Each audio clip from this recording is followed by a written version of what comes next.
event. I would like to welcome everyone on this nice Thursday evening to our Growth Accelerator Ecosystem event.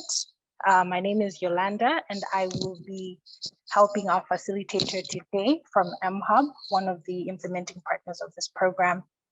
So today we're going to be talking about how entrepreneurs can manage their mental health, and our facilitator is going to be Nunga NS Kamau, who is the founder of Harm Reduction Awareness Counseling and Testing Services.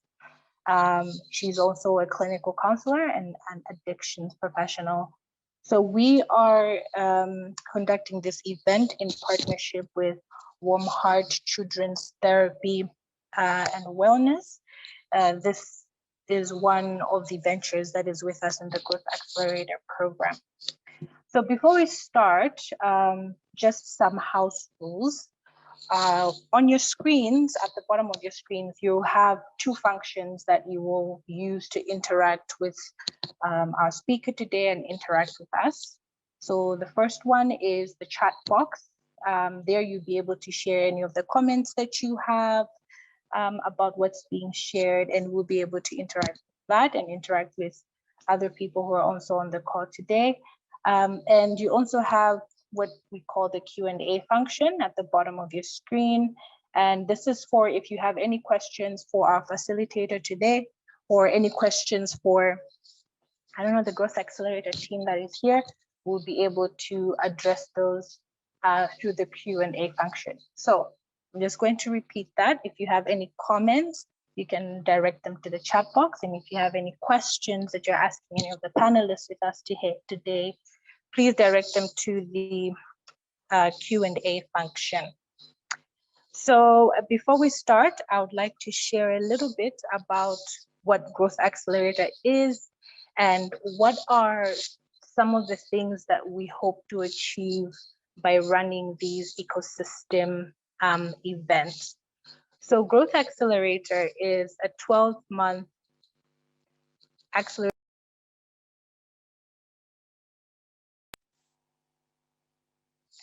Is a 12-month acceleration program for entrepreneurs here in Malawi, and we offer about $40,000 US in co-financing for entrepreneurs. We also offer mentorship, and we also offer capacity building, or what we call investment readiness training. So far, since we launched in 2018, we have supported about 54 entrepreneurs, and these very exceptional entrepreneurs are supporting value chains of up to 5,000 people and have created over 350 jobs. So aside from working with the 54 entrepreneurs directly, we saw that there was so much more support that we could offer different entrepreneurs. And so we started these ecosystem events. And these events are mainly to touch base with more entrepreneurs than we have and really talk about issues that are relevant for the Malawian entrepreneur. Just this year, we're able to have an event similar to this, where we invited the Ministry of Labor, and they shared about the new regulations and the guiding documents that they have put in place to help SMEs and to help businesses navigate their employees and how COVID-19 has changed the landscape of business. We also had a similar event with Malawi Revenue Authority, where we were talking about what are some of the strategies that the authority has put in place to ease the tax burden for SMEs. And in case you were not able to attend any of these events, they are also available on our YouTube channel, Growth Accelerator Malawi. So this also brings in the issue of what other impact has COVID-19 had on entrepreneurs. And this brought in the topic of mental health. How are entrepreneurs coping with the new environment that has been brought in by COVID-19? And this is where we find ourselves here today. I would also like to share that the Growth Accelerator program is implemented by MHub in partnership with Growth Africa. We get support from UNDP Malawi, KfW Development Bank, the Department of Tourism, and also the Royal Norwegian Embassy. So without taking up too much time, first of all, I would like to give some time for our partners to introduce the wellness project and share a little bit about that. So at this point, I'm going to stop sharing and ask Nunga to share her screen so that we can see the presentation that they have for us, whilst I introduce Tinashe, who's going to tell us a little bit more about the wellness project and what they're trying to achieve before we get into the actual presentation for the day. Tinashe, the floor is yours. Can you hear me? Hello, yes, I can hear you. Thank you very much. My name is Tinashe Mapingure. I am an occupational therapist with Warm Heart Children's Therapy and Wellness. And the Wellness Project is a brainchild of Warm Heart Children's Therapy and Wellness.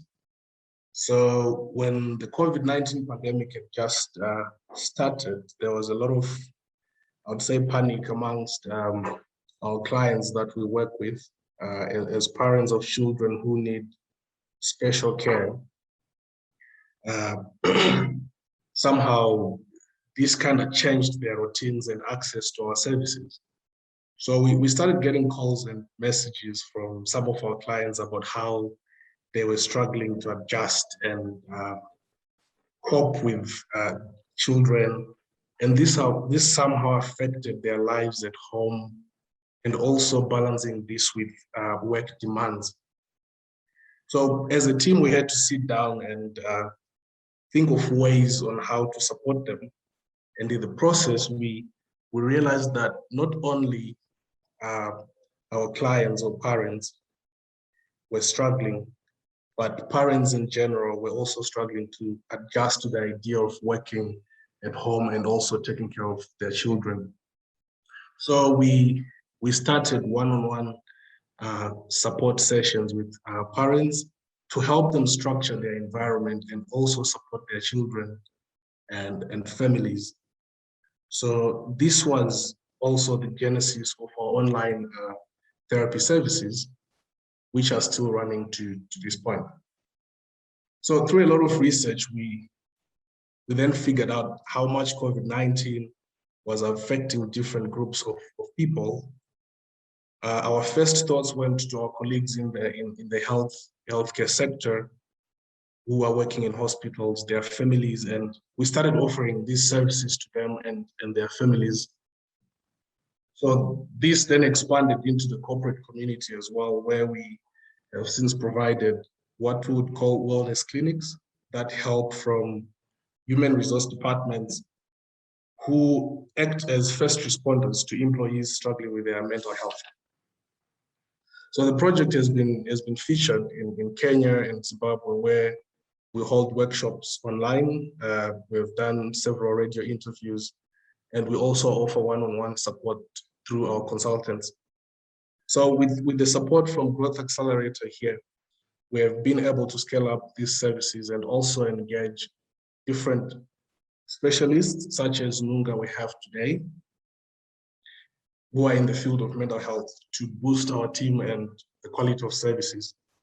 So this is just one of the presentations in our series we have just launched, and we will be discussing a range of topics, such as dealing with grief or loss of loved ones due to COVID-19. There's also been an increase in cases of substance and drug abuse during this period, and we're also targeting to address such kind of areas. So as entrepreneurs, we also offer wellness. So for this group with entrepreneurs, we also offer things like wellness clinics for your teams to support their mental health and well-being during this period. So if you feel that your team would benefit from our services or our presentations, please feel free to get in touch with us so that we can help you through this period. So once again, I'd like to thank the Growth Accelerator program and its stakeholders, UNDP, the KFW, the Royal Norwegian Embassy, Growth Africa, and MHub for their support. So for us, the support from Growth Accelerator has helped us to develop and offer a range of services which we see the need, and there is a huge gap in Malawi, especially on mental health. And I think it's a critical area that needs to be addressed and supported. So I'll give the floor back to Yolanda or Nunga to unpack how we can manage our mental health and well-being as entrepreneurs during these difficult times. Thank you. All right. Thank you so much, Tinashe, for sharing with us about the Oneness Project and all the activities that you intend to implement in the coming months. At this point, let me hand over to Nunga, who will be taking us through the presentation today. I will call upon everyone with questions to please share them in the Q&A box. And if you have comments, we'd like to hear how you are experiencing this session. So please also share that in the chat function. All right, over to you, Nunga. Hello, good evening, everyone. So humbling to be able to work with, especially in this very difficult time of COVID.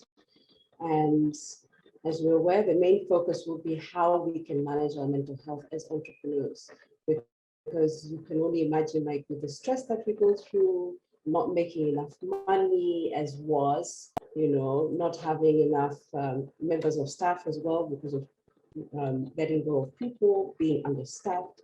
So I hope that through this process that I'll take you through today, that we'll be able to reach some of their expectations. But before we get there, I'll ask if it can be interactive. So I'll be asking some questions, and please don't hesitate. You can respond in the chat box or in the Q&A.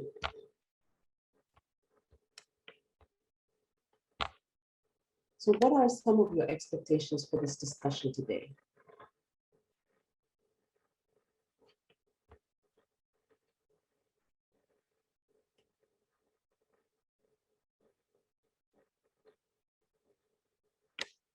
Do you have any expectations?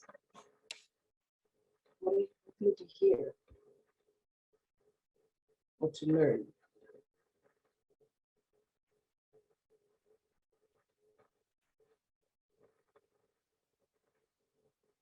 Please, you can type up your questions.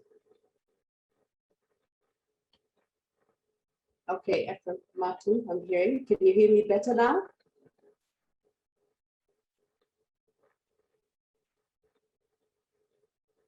Great. What are some of the expectations that we have for attending this talk?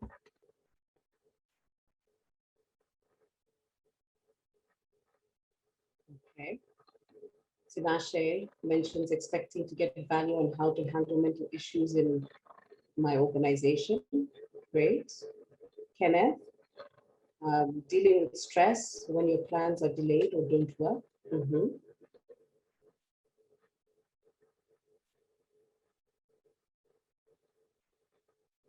Charles, you'd like to learn on issues of mental health and how I could incorporate in my startup.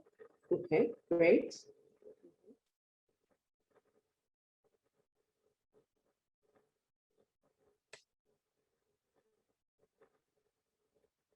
I'll wait for one more person so we can get with the program. Yeah? What are your expectations? What do you hope to hear? What do you hope to learn? Thank you, Dennis. How to handle stressful moments when things don't happen as expected and when there is pressure, right? Learn how to maintain morale among employees. Wow, these are all amazing expectations. I hope that through this talk, we'll be able to understand first our own mental health and how we can be able to pass that on to our employees as well. Okay, so I'll get into the next slide. Thank you very much for sharing.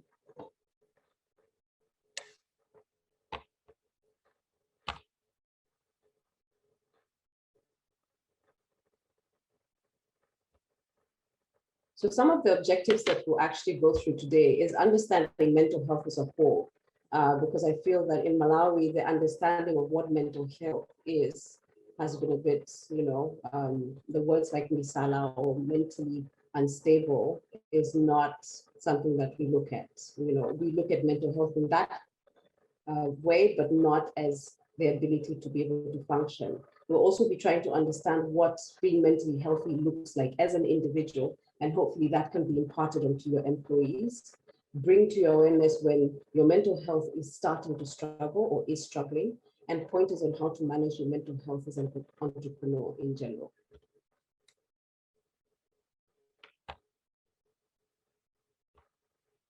So when you think about mental health, what is the first thing that comes to mind?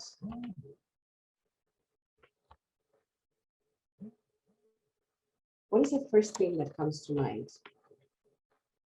I think I see Ephraim raising his hand.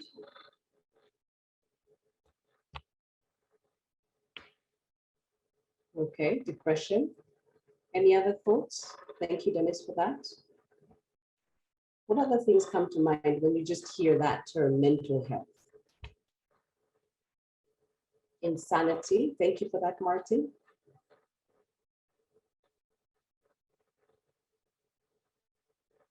Stress. Tinashe, thank you for that as well. Madness. Thank you, Vincent.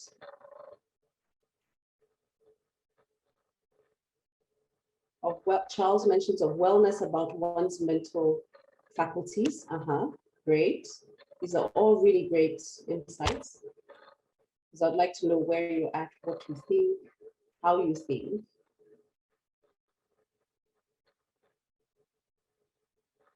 Okay. Thank you for that. As you look at both of these pictures, mental health generally is about the way we think, the way we feel, the way we deal with things. So when we look at this definition from WHO from 2014, the term can be referred to as a state of well-being in which every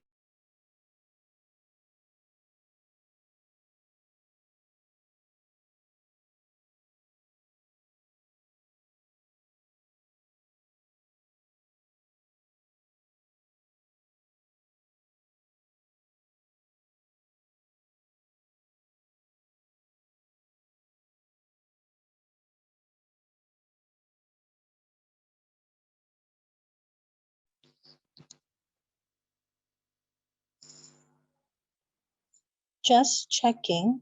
Has Nunga's frame frozen?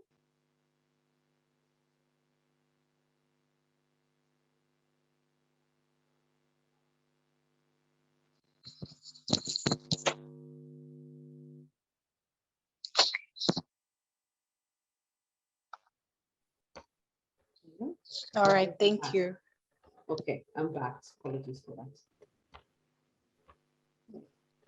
Okay, you're back. Yes. Let me go to sharing again. Sure.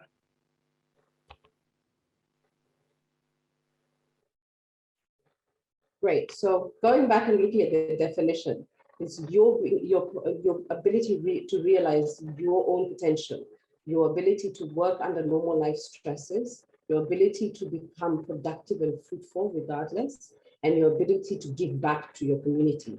And when we look at entrepreneurs, we're normally giving back to our community. We're employing people, we're giving people an opportunity to work. Yeah, we're giving people an opportunity to grow. So obviously, when we look at that, when we look at the COVID situation, because it has brought a stress where you're not exactly able to put as much as you would have, it causes an instability in your mental health.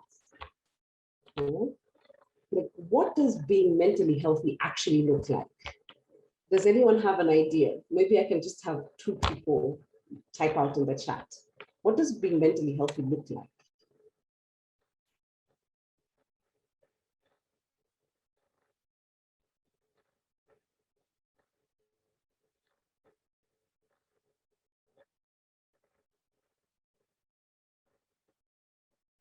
Thank you for that, Dennis. sound mind. One more.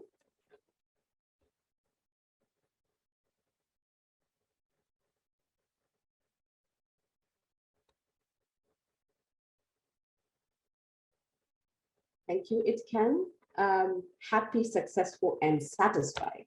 Yes, absolutely. I like those. Yeah. So this will just go through stages like what it looks like. One, being mentally healthy means you have the ability to learn, to grow. Yeah. You'll be able to feel, express, and manage a range of positive and negative emotions in a very good way. You're also the ability to form and maintain good relationships within yourself and with other people as well. The ability to cope and to manage change and uncertainty. So now COVID came in, and that was a drastic change. The whole world stopped, a lot of things stopped. It became difficult. So that uncertainty. You're also confident when faced with new situations or people, and you feel optimistic most of the time.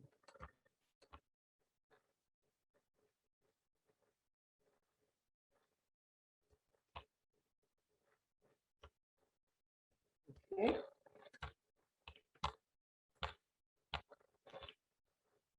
You don't always blame yourself as an entrepreneur. So if business doesn't go as planned, if you're frustrated that it's not moving as fast as you hoped it to be, or what was before when the world was open and COVID wasn't there, you don't blame yourself for that. You're able to see that it's because of these unexpected change in life that you are not able to achieve. So you don't blame yourself. You're able to set goals. Now for entrepreneurs, maybe if we're setting up goals for like 5 years or 10 years, in my practice, I normally try to reduce it because of the uncertainty that's there so that you can continue with that positivity and a well-balanced mental health. You also feel good about yourself and you have a good self-esteem.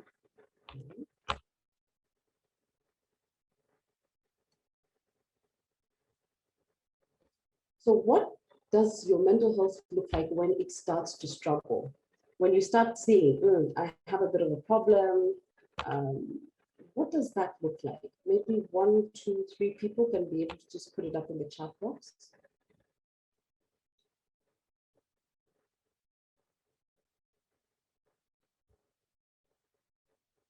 What does being, when your mental health starts to stagger or struggle, what are some of the things that you may notice within yourself that happens?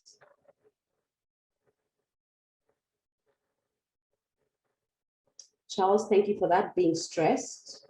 Tinashe, thank you. Struggles with sleep, absolutely.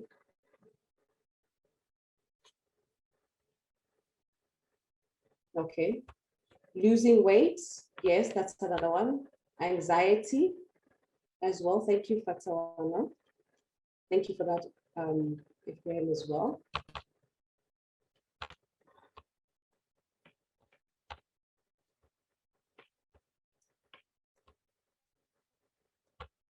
So we'll just go through some of the things that make people notice that their mental health is struggling.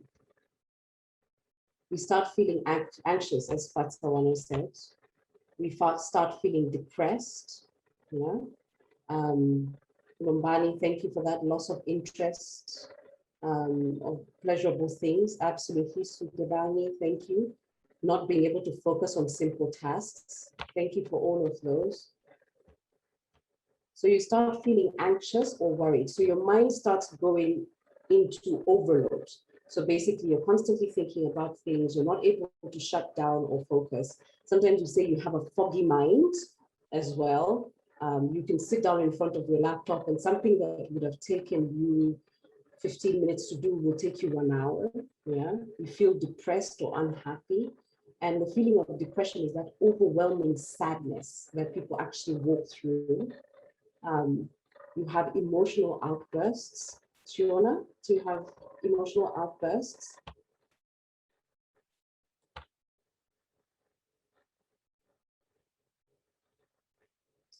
Your weight and appetite changes. So it's either you gain weight or you lose a drastic amount of weight. Your appetite changes. It's either you eat too much or you eat very little or not at all. Yeah. Sometimes you feel quiet and actually withdrawn. And some people tend to go into substance use and abuse just to be able to cope.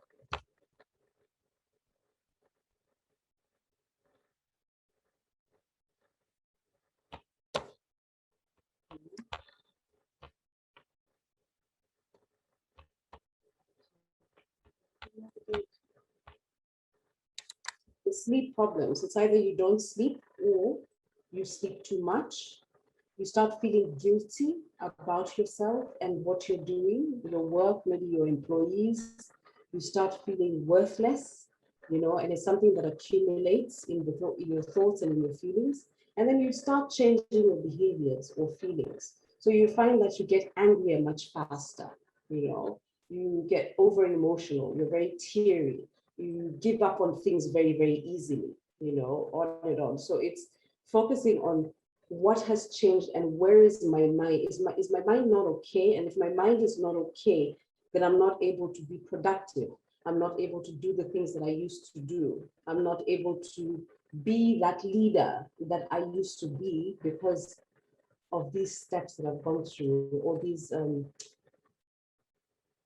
examples that I've gone through that actually focus on an individual's mental health and when their mental health starts struggling. So when we look at the social scale, so this is the mental health continuum, where as I go through it, you'll be able to see there's a red, there's an amber, and then it goes all down to red. So I'd like to bring this to your attention so that you're able to notice, where am I right now? Are you in the safe care and social support, or do you feel that you've gotten to a point where you need professional care, or an employee feels that they need professional care? So the first one is being healthy. When you're normally functioning, you're okay. You're able to manage better. Yeah. So you have normal mood fluctuations. You take things in a stride. You're consistent in your performance. You're able to sleep normally. But when we start seeing that there's something now that's changing, you find that we become more reactive.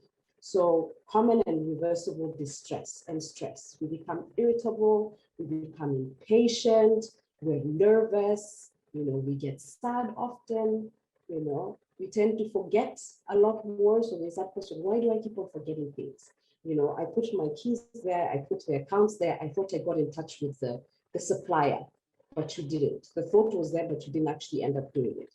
So it's important to start saying, where am I at this point in time? Am I reacting? And what do I need to start doing, which we'll learn later on in the slides, to be able to balance it up and bring it back to the green light. Yeah. If you look at this side, you move forward to onto the professional care side of things, where your mind is injured, significant functional impairment. You're angry more, you have anxiety, the fear of COVID, the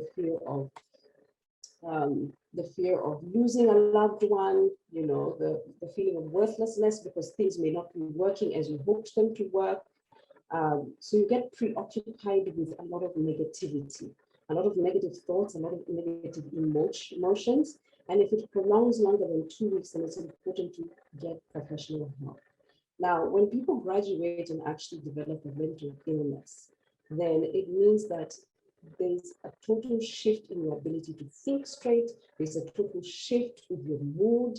You tend to have high anxiety and panic attacks regularly, And if we don't diagnose, then we find that a lot of people go into severe thinking disturbances.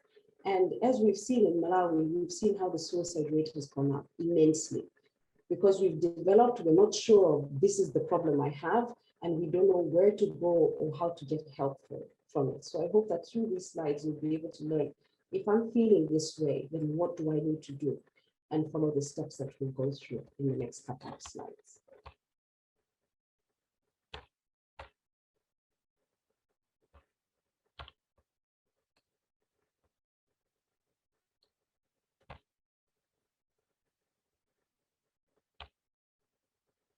So I just want to pick up a group discussion, maybe for like 5 minutes there. Is what are some of the current struggles that you are going through today as an entrepreneur with regards to mental health? What are some of the struggles that you're going through? I'd like to open up the floor to the audience so that we can see, okay, what's out there. Maybe someone's going through something similarly to another person. Let's see what's happening on the ground. Where are we struggling? We can share in the chat box.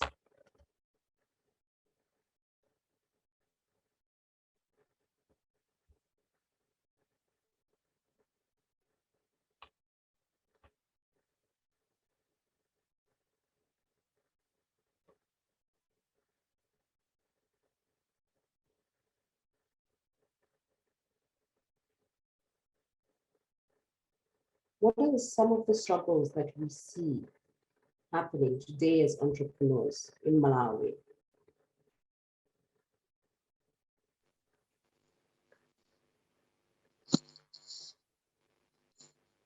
Hi, Nonga. Sorry to step in there. Yes. Just wanted to let you know that if you need me to give access to one or two entrepreneurs to share this, you can just let me know, or rather keep everyone to the chat box. I think I've noted that it's a group discussion. Actually, Maybe it would be anybody nice. who wants to talk. Yeah, that would be nice if people could actually talk instead of type. It would be easier. Okay, so if anyone would like to actually share, please raise your hand so that I can give you permission to unmute and share. All right, I think I already have a hand that flew up very easily. Yes. Okay. I need to give him a second because he is going to join on the other side to be able to share. Okay, do we have another hand?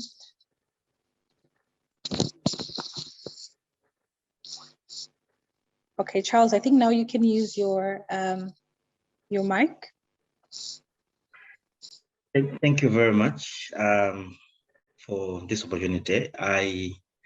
My biggest challenge is we are a startup, and we were privileged last year to have graduates under the Job for the Youth, and their contract is ending in September. So it means we have to shoulder all the costs, like stipends which they're receiving.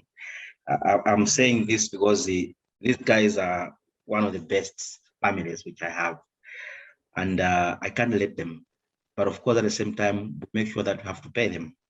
So it is a bit of pressure which I'm having to raise a big chunk of money every month to keep them, and also this fear that they may leave, and it means I'll have a lot of work.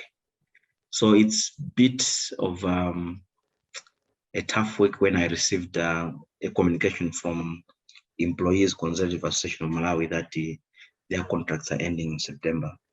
Yeah, so it is something I don't have to hide. It's something which it's a big challenge, and it's creating some problems in my mind. Thank you. Thank you very much for being open about that. So we're looking at pressure because of salaries, raising enough funds, not having enough funds available at this point in time, and fear of having more work because of a reduced workload and reduced workforce. Sorry. Would anyone else like to share? Dennis? All right, Dennis, I've seen your hand. Thank you so much. Let me just give you the permission to share.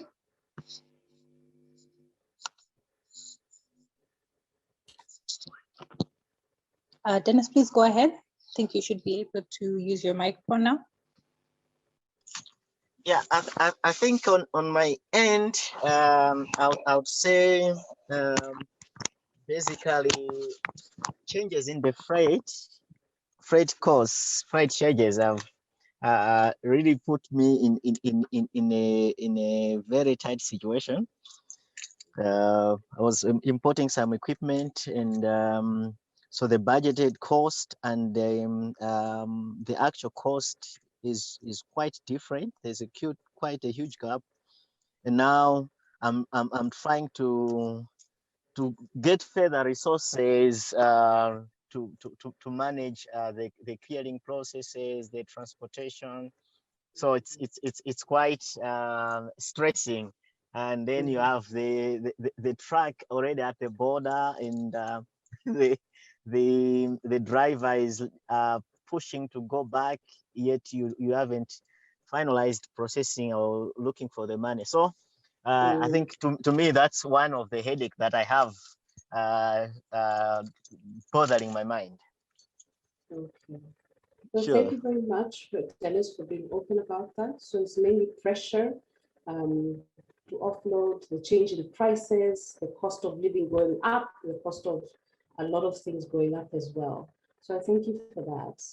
One more person, would you like to share?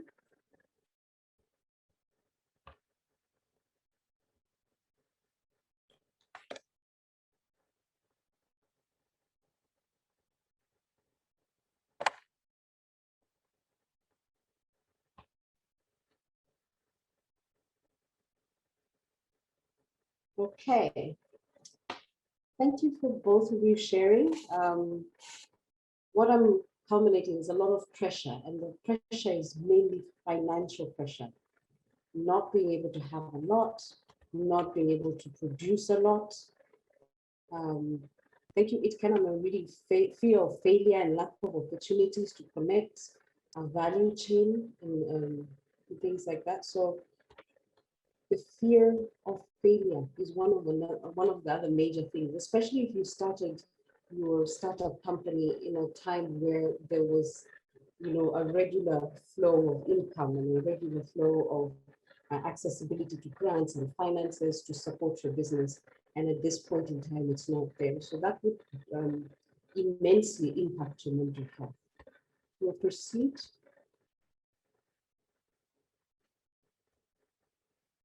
So these are ways on how to manage your mental health as an entrepreneur. So take note of any negative feelings that you have. What do you write them down? Do you have somewhere that you can be able to sit in your own space and assess? So because entrepreneurs normally go through a lot of stress, it's caused by uncertainty, loneliness, financial concern, and it can escalate without the right support. So it's more of like, what do I need to do? Let me take note of these problems that I'm facing at this point in time, so that I can move the negative thoughts or the uncertainty or the subconscious thoughts that I may not be dealing with in that moment, and bring them into the conscious mind. So because when you put your thought onto paper, then you're able to actually see exactly what it is that you're going through. So it's important to take note of any negative feelings. Then from that point, one of the productive ways of dealing with negative thoughts is also to accept that I don't have control over something. Let your emotions wash through, but when you write them down, give yourself time to address what is causing it. So if it's the financial aspect, how do I address it? How do I now start restructuring my business plan? How do I start restructuring the way I do things so that I can be able to do or give back positively, and I'm not carrying this weight of stress over me? So it's like, sit down, take note, assess, allow your emotions to walk through it. But as you assess yourself, as you're writing them down, as you're able to pinpoint where the problem is, to productively start looking for solutions that may take you further. Yeah. Every day presents different challenges as an entrepreneur. The entrepreneur's lifestyle demands that you take calculated risks, try new things, find solutions, and make bold moves. This can feel highly overwhelming and have a profound impact on one's mental health and well-being.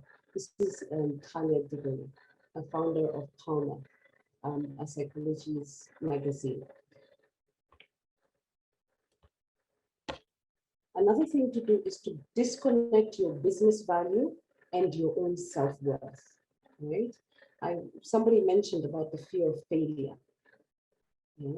that fear of failure with the business, sometimes it comes and it distorts your ability to see your work and differentiate the work failure and self failure. It's important to know what I need to make sure that I am okay first so that my business can be okay. And also know that if my business is not functioning the way I want it to not blame myself because COVID has brought this uncertainty. COVID has brought this unexpected change in how things function. So don't try not to boil it down into yourself. It is not your job to love me. The business is not to love me as an individual. I need to love myself so that I can be more productive and more creative with regards to my business.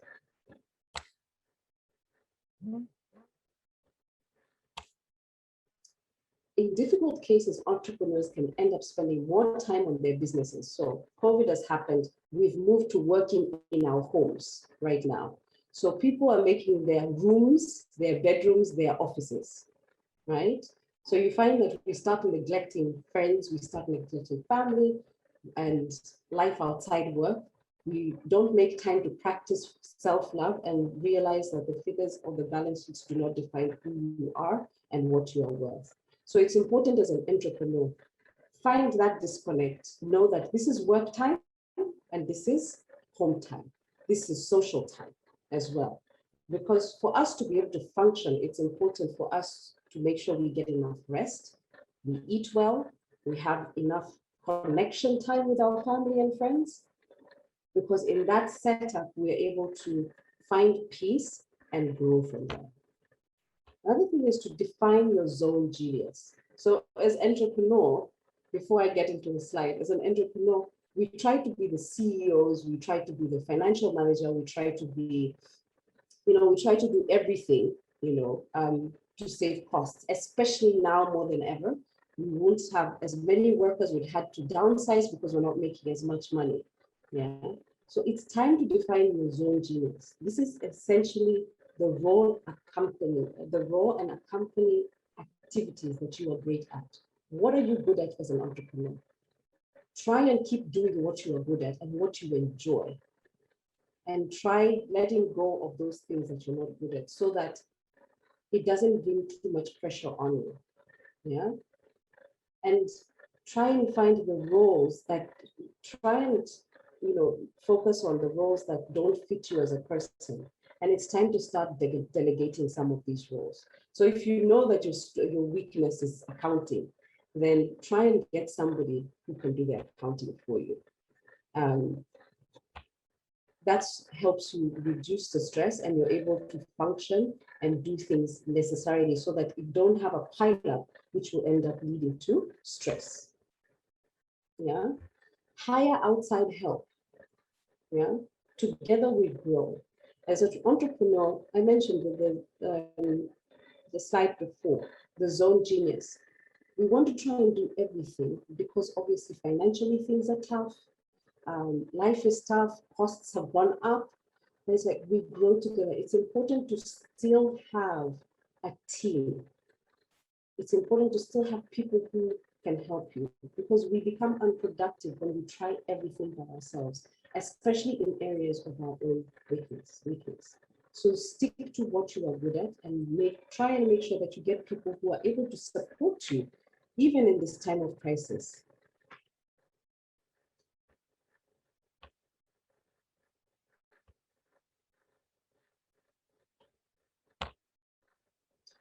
Build your support network. Do you have a support network as an entrepreneur?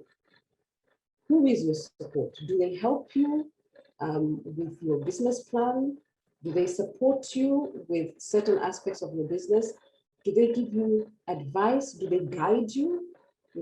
Is it family? Is it friends? Is it your co-workers that help you do that? So it's important to have a good support system as an entrepreneur where you can be able to air out your thoughts about how your business is going. You can be able to express some of your struggles, and through that, you may end up finding solutions from people who have gone through similar things as well. So it's lightening the load. make the most of your working hours. So when we look at a day, there's 24 hours, right? If we split it up, it means it's 3 sets of 8. And if you look at a good work-life balance, it's knowing 8 hours of sleep, having 8 hours of sleep, having 8 hours of leisure, and having 8 hours of work. But as an entrepreneur, we tend to seep our leisure, our work life, and that goes into our leisure life, and sometimes it seeps and goes into our sleep time as well. So it's important to have a very positive work balance. Sleep.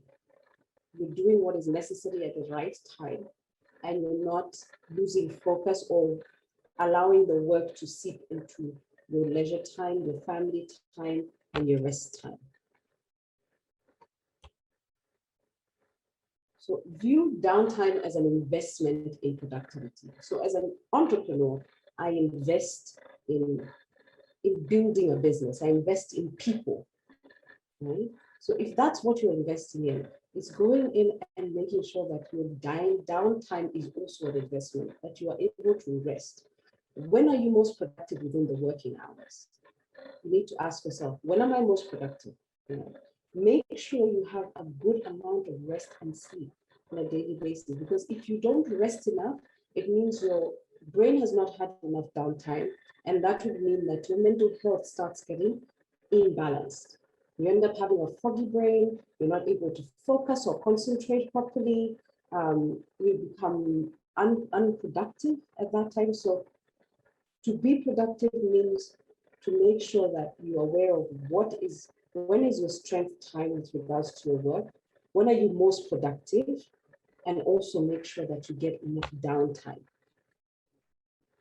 as an investment. Be your best boss as well. Many entrepreneurs may end up in micromanaging. So we want to do everything. We're the boss, we're the financial auditor, we are the salesperson. Learn how to delegate. Because when you try to do everything, it's a repetitive thing. When you try to do everything at the same time, you find that a lot of things seep through the holes. So it's important to learn how to delegate. What one step could you take today to transform the way you manage your time, and as a result, create a kinder approach to your working days? When you create a kinder approach to your working days, then you're also going to create a kinder approach to your employees' working days as well. The beautiful thing about COVID, some people may not think that, some people say it's a blessing or a curse. Some people, because they're at home. Now, going to the office means that I get me time. I have my office, I'm in my own space. But now, because I've been delegated to go and work from home, then I'm there with my children, with my family, with my siblings, with my cousins, and I'm not able to have that only me time. So be your best boss in creating a space for yourself, whether at home or in the office, and have a kinder approach to your workspace. Don't go searching for happiness. Yeah? Search for contentment. This is a mental or emotional state of satisfaction. What makes you happy? It's often drawn from being comfortable in your mind, body, and surroundings. It can be achieved through practice, and over time, we can start to feel more content in ourselves and in our businesses. So what does contentment look like for you as an entrepreneur?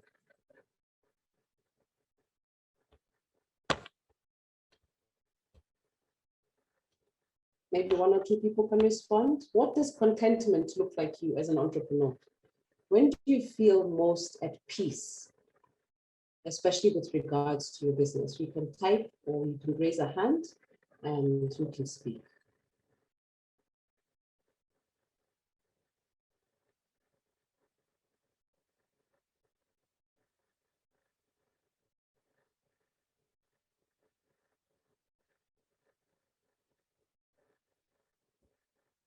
When do we feel most content or at peace with our businesses?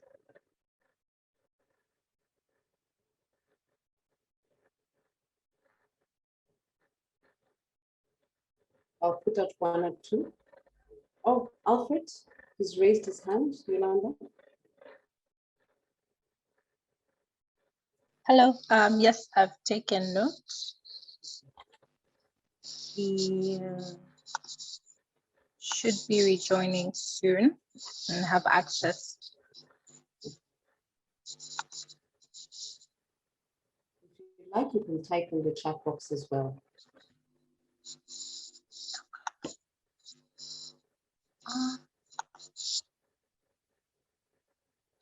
I think you can address some of the comments in the chat box whilst I Yes.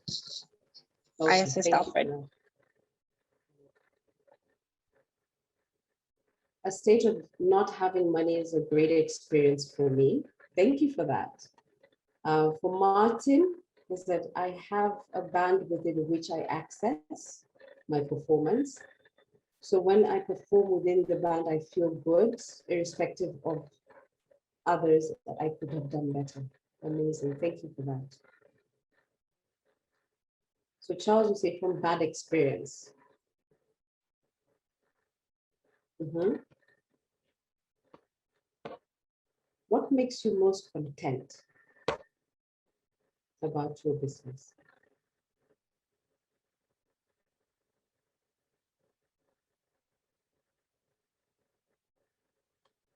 So as we continue just waiting for the link, some of the things that make people content, it's very diverse, it's very different.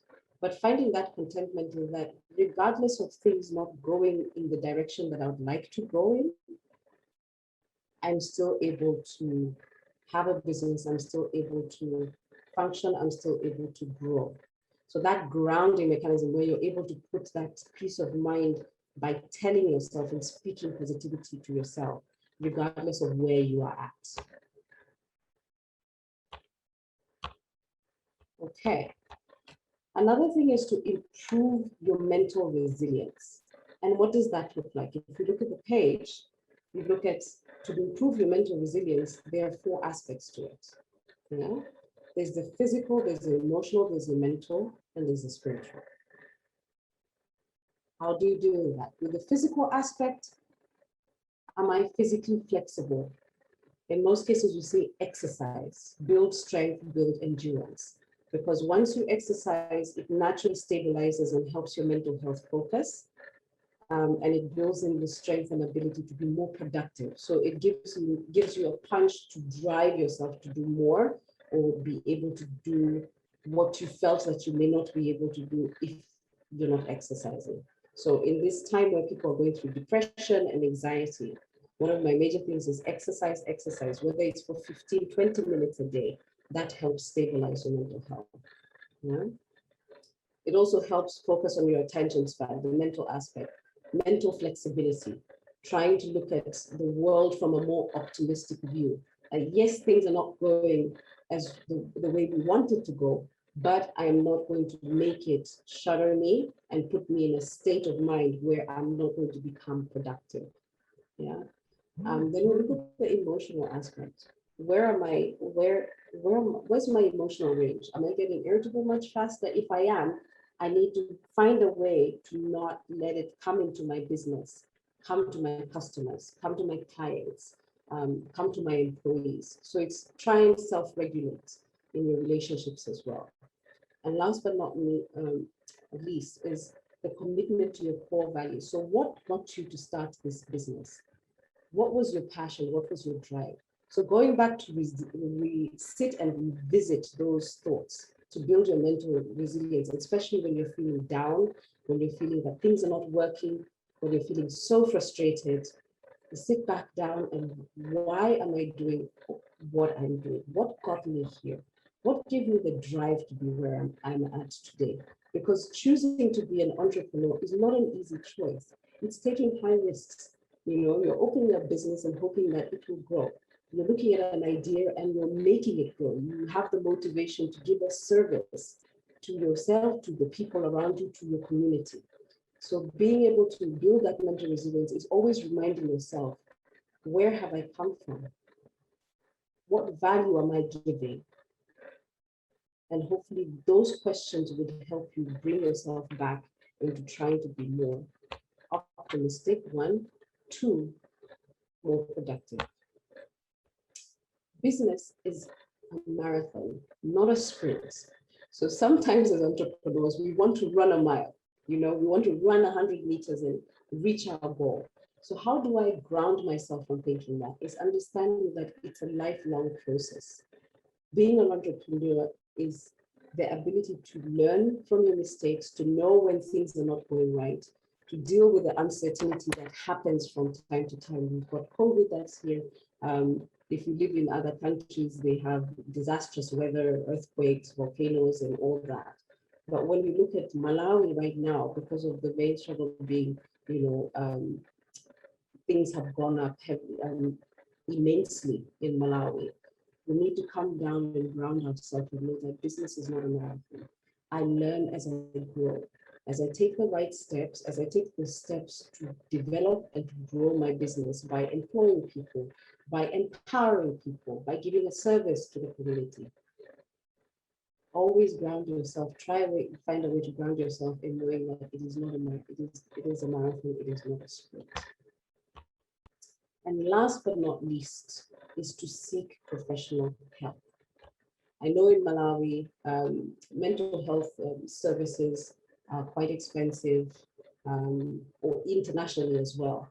But because of COVID, there's so many new avenues that have come up. There's a lot of pro bono work that's coming up. There's a lot of stuff from the internet. But I always advise and give a suggestion, to all entrepreneurs, because about 70% of entrepreneurs struggle with their mental health due to the load, the workload. If you've got a 9-to-5 job where you know that you go to work from Monday to Friday, you put in your tasks, and month end, you know that you're getting a specific amount of money. As an entrepreneur, there's uncertainty of knowing exactly how much money I'm making at the end of the month. And due to that, it creates a natural sense of stress. It gives you anxiety sometimes. Am I going to be able to pay my bills? Am I going to?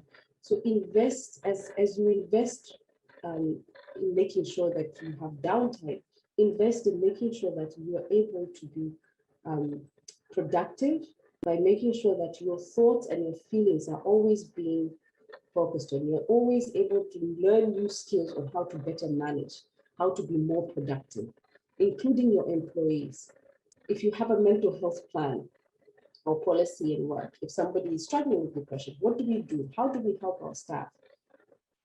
How do we make sure that the team that we have underneath us, or above us, is functional psychologically, emotionally, socially, physically, and spiritually? And it's to understand that seeking professional help is not a weakness. Working with a skilled psychologist, therapist, counselor will help one learn new skills, talk through their thoughts and their feelings to find out more effective approaches to help refocus and be more productive. If your workforce is mentally healthy, if you are mentally healthy, then you're able to be more productive, more proactive, and give back better services, stronger services, and clearer services to your community. Thank you for listening and participating.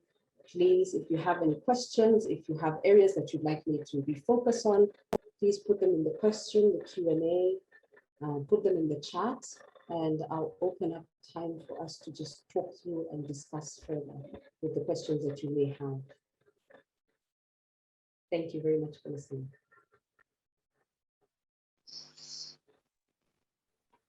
Thank you so much, Nunga, for that presentation, for that session. I felt like I was in a therapy session as we're going through everything and really unpacking the different elements of mental health and how to understand what you're going through and then how to deal with it. So yeah, as she shared, we have opened up the question and answer section, the segment of this evening. If you do have any questions, please feel free to type them out in the Q&A function. I think we already have, I think that's one question there. If you feel that you could better express yourself by just speaking, you can just raise your hand and I will be able to promote you so that you can be able to share your question verbally.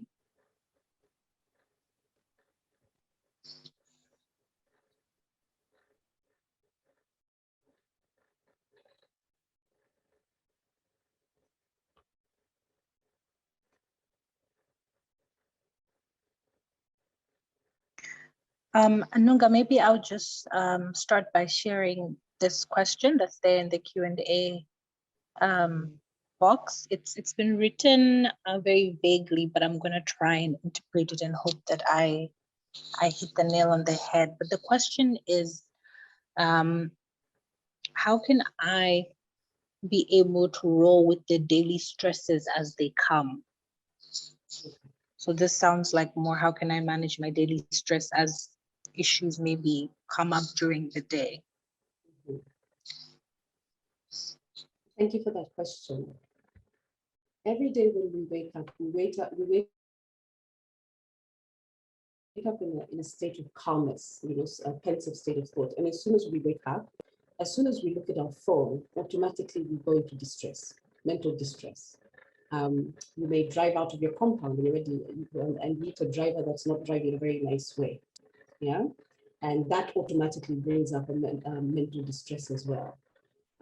Due to loss and grief and things like that, it brings sadness, which is a mental health problem. So how I suggest to deal with the daily stresses is to find grounding exercises for yourself. So an example is, I have a breathing technique that I like using and I like to suggest for many people, is sitting down in a quiet space, especially when you feel that your stress levels are going from 0 to 100, and take very deep breaths through your nose and out through your mouth. And try and take 10 of those 10 deep breaths in and out so that you can calm down. Another thing is also try not to allow the thoughts to go out of control. So writing down how you're feeling in that moment, if it's to do with, let's say, a member of staff who's not listening to instructions properly, is first taking them down and asking yourself, did I explain the task in a manner that they understood, or do I need to re-explain? Regardless of time, it's also understanding that all of us are currently going through mental distress or stress. How do I better now articulate what I need to get done? So find a space where you can be quiet for a few moments, take a few deep breaths, drink a glass of water, take a walk if you need to, so that when you come back, you feel at least a bit lighter. And being an entrepreneur, you also have the flexibility of time. So you can actually take a walk, whether it's 5 minutes, take a few deep breaths in, regulate your thoughts and try and calm them down by either writing them down. Some people like voice noting and just expressing how they're feeling. Some people just like sitting and focusing on one element. So finding ways to meditate on a regular basis, whether it's for 5 minutes or 10 minutes in the day, to help calm yourself down. I hope that's helpful. I'm seeing Itkan here has asked a question of how can we balance work and personal life, especially when our business is in trouble. When we're looking at business, okay, before I respond to that, I'd like to throw the question back to the audience. Yeah. What can we do, or what have you done as an individual? Yeah. Being able to balance when things are going in the wrong way. What have you done to balance things out again? Maybe we can have 1 or 2 comments from people in the audience who might have gone through that and have actually found things that work for them.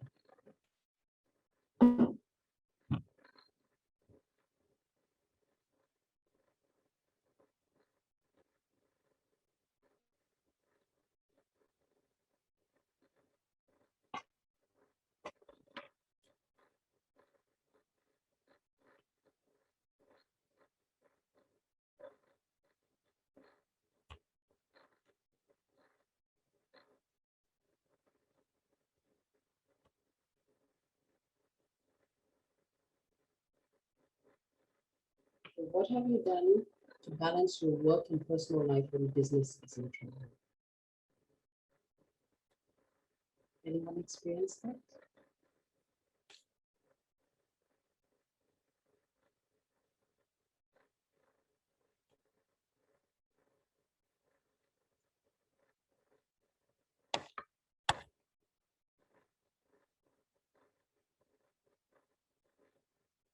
Okay. So Dennis, thank you for Dennis. Dennis has just written here that I mentioned about the 8 hours of leisure each time each day. It seems too much for me. What is the minimum? Let's say, okay, fine. Let's go back. I'll respond to that question. Going back to Itken's question, how can we balance work and personal life, especially when our business are in trouble? One of the things I mentioned earlier is also to go back to the drawing board. Go back and find out what are the core values? What is the reason why I started running this business?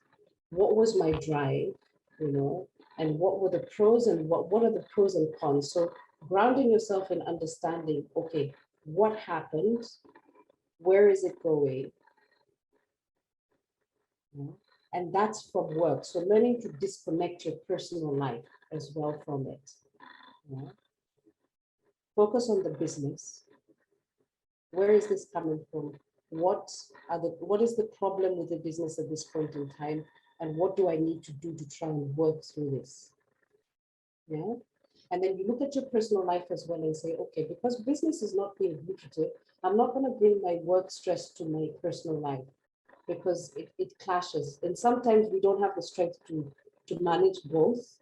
The find is work is work. Try and separate the two. When you're at home, try and find ways to meditate and to focus or refocus on other things, because you have worked, you've looked at the negative side or the trouble in your work hours, and you've looked at solutions within your work hours that you can work on to be able to come out of this trouble that you're in.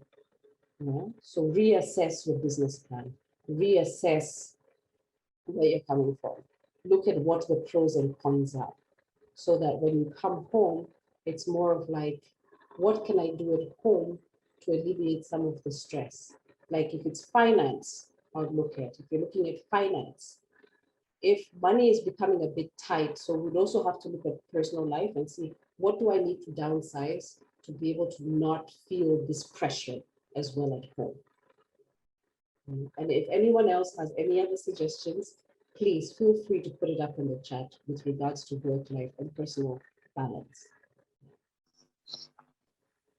I think we had one comment in the chat box. Okay, From Maximilian. Okay, I'm seeing that. Maximilian, thank you for sharing. I usually just have an honest conversation with myself. Great. Face the problem as it is and try as much to let my personal life not be affected by the problems I meet business-wise. That's amazing. Thank you so much, Maximilian, for putting that out. So having honest conversation, have an honest conversation with regards to the business, where it's at, what got it here, and how you can find solutions so that on the personal end, you're able to focus on the personal side of things. Thank you. Dennis. Okay, hold on. I'm seeing another comment coming.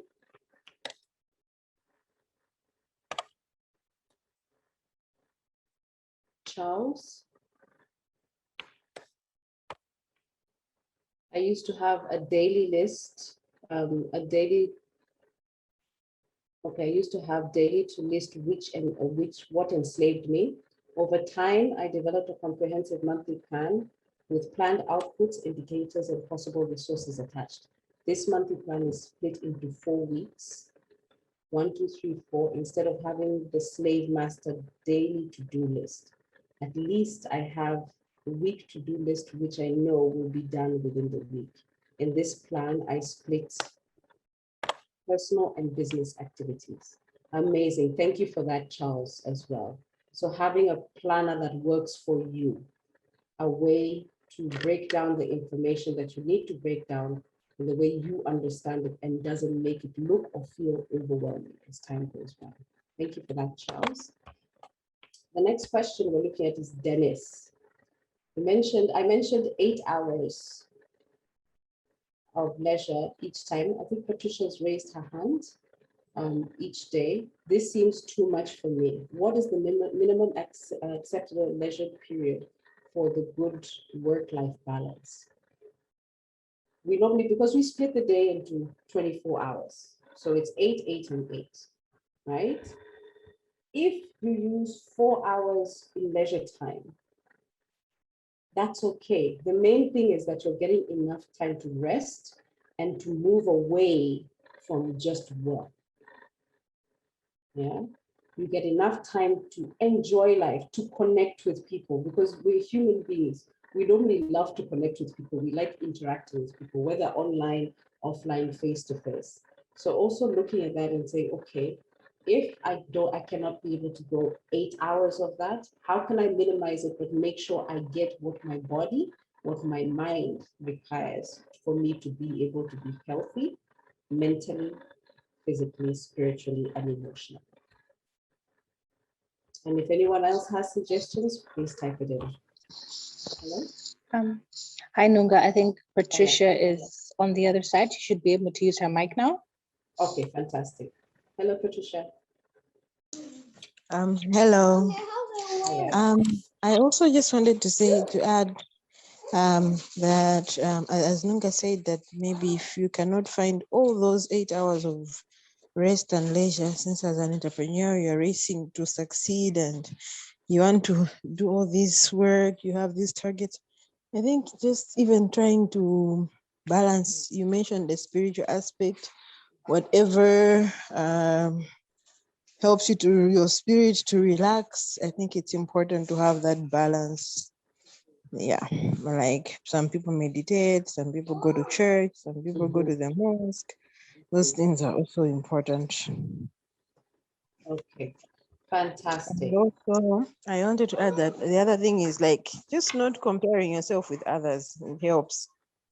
Sometimes as an entrepreneur, just like I think you mentioned the contentment thing. It really inspired me. It's very important because as an entrepreneur, yes, you want to succeed, but you also have to balance up where your race to be as successful as other people doesn't make you miserable and unhappy.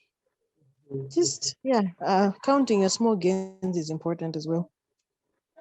Fantastic. Thank you so much for that, Patricia. I love when I throw it back to the audience, because there's so many gems that we all have as entrepreneurs. There's so many things that we have done to be able to function, to be productive. But most of all is to be honest with yourself, to be able to assess yourself, to be able to recognize and realize when you have a problem or when your mental health is becoming unstable, then find effective ways to be able to come back, to be able to build a better work-life balance, to be able to be more productive as time goes by. Lastly, Dennis is saying, is there long-term effects on mental health that arise from overworking? We have something called burnout, and I hope at some point it will be something that MHub can bring up, where it's a topic in itself, is understanding what burnout is, understanding how it starts to develop, and trying to ultimately trying to get the right diagnosis for it before it becomes a long-term problem where you're not able to be as productive as you were before. So that's why understanding your mental health, understanding when, being aware of when things are going in the wrong direction. And then from that point, taking the necessary strategies, working through the necessary strategies to be able to function better and become more productive. Is disconnecting yourself from the world for some hours a solution to stressful situations? This is Dennis again. Yes. Sometimes people take social media breaks. Sometimes people take phone breaks as well. Because our lives have been subjected to be on the phone all the time now, it's important to disconnect. whether it's for 5 minutes, whether it's for 10 minutes, whether it's at night, an hour before you go to bed. It's important to find spaces where your mind is not constantly absorbed by the content that is online, to find peace and to find rest. Thank you very much for listening. This has been amazing. Thank you for the participation and the questions that you put out there. And I hope to hear more from you. I've got my contacts there. You can contact me, or through MHub, you can be able to get information about it.